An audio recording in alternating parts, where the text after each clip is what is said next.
Bonjour à tous, la vidéo d'aujourd'hui est à propos du MFJ 1234 qui est une RigPi Station Server.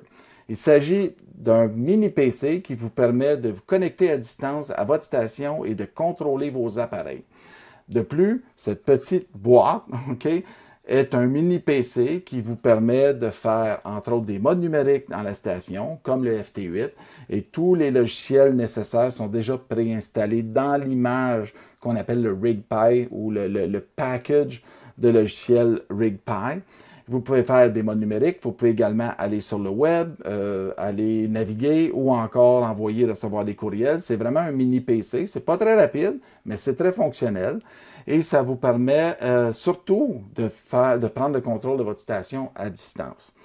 Ce qu'on a à l'intérieur de cette unité, on a un Raspberry Pi, avec un port Ethernet filaire pour le câble réseau. Vous avez également une interface Wi-Fi d'intégré. Vous avez aussi deux boards ou deux autres ajouts au niveau hardware. Le premier qui est le keyer, que vous voyez ici avec l'ajustement pour la vitesse à l'avant au niveau du bouton. Et vous avez aussi une entrée PTT, paddle et key. Et vous avez au-dessus un autre board, qui s'agit en fait d'un board audio. Vous avez l'entrée IQ-In pour un SDR, RX-In et TX-Out. Et de l'autre côté, vous avez une interface RJ45 de 8 pins qui vous permet de faire vos propres câbles et de le brancher dans le port accessoire de votre appareil pour pouvoir aller chercher tout ce qui est audio à partir du port accessoire. Si vous avez un appareil qui est moderne, vous pouvez uniquement utiliser un câble USB, s'il y a un port USB qui vous permet d'avoir l'audio, mais également de prendre le contrôle de l'appareil, comme c'est le cas avec mon ICOM IC7300. Vous le branchez dans n'importe quel des 4 ports du USB du Raspberry Pi et vous allez être en mesure de faire 100% le contrôle de votre appareil à partir uniquement d'un seul câble USB. Ça fonctionne très bien. Au niveau du Raspberry Pi, si vous branchez un clavier ou une souris filaire ou sans fil direct dans un des ports USB ici, et si vous branchez un câble HDMI ici vers un moniteur extérieur, et vous branchez l'alimentation 5 volts, 2,5 ampères minimum. Par contre, ce n'est pas inclus avec l'appareil.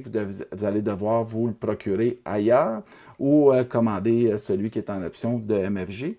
Et à partir de ce point, aussitôt qu'il y a l'alimentation, l'appareil va se mettre en marche et vous allez arriver dans un genre de window qui est fait de Linux, qu'on appelle Raspbian.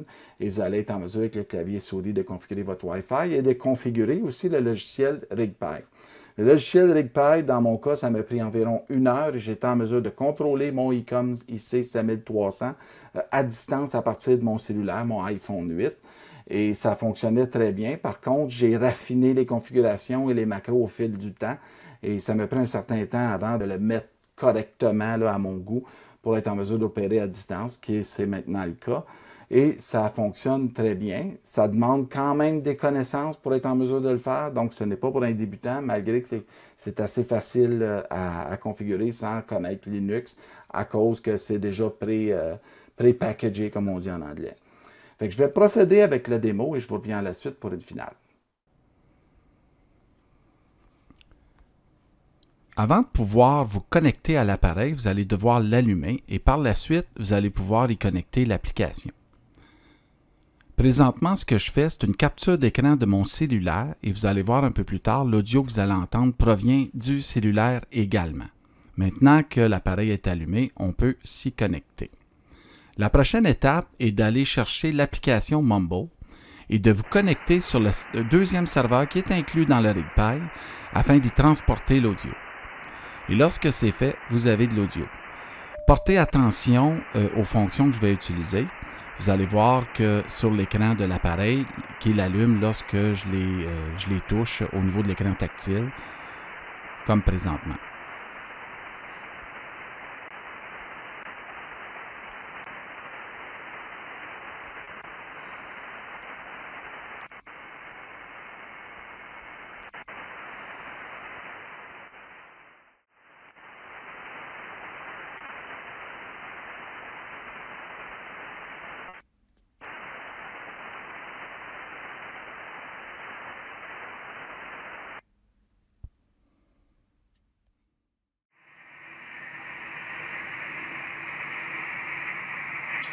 VA2 PV testing.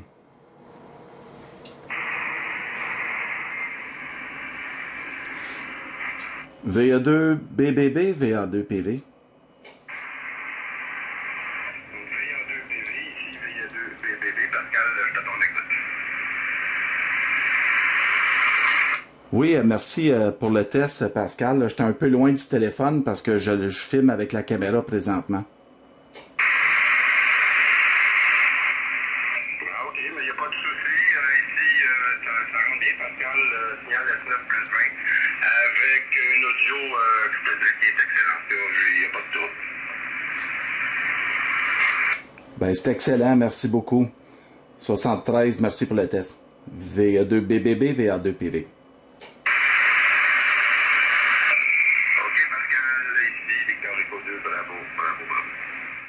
Ceci conclut cette vidéo. J'espère que vous avez apprécié. N'oubliez pas de faire un j'aime et de vous abonner, comme toujours.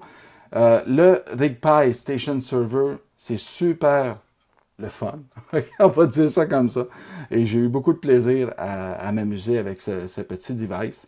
Et je vous le recommande pour ceux qui veulent faire du contrôle à distance. C'est vraiment simple, c'est pas très dispendieux. Ça remplace même un PC dans la station si vous voulez l'utiliser, malgré que c'est pas très rapide. Sur ce, je vous dis 73 et à bientôt.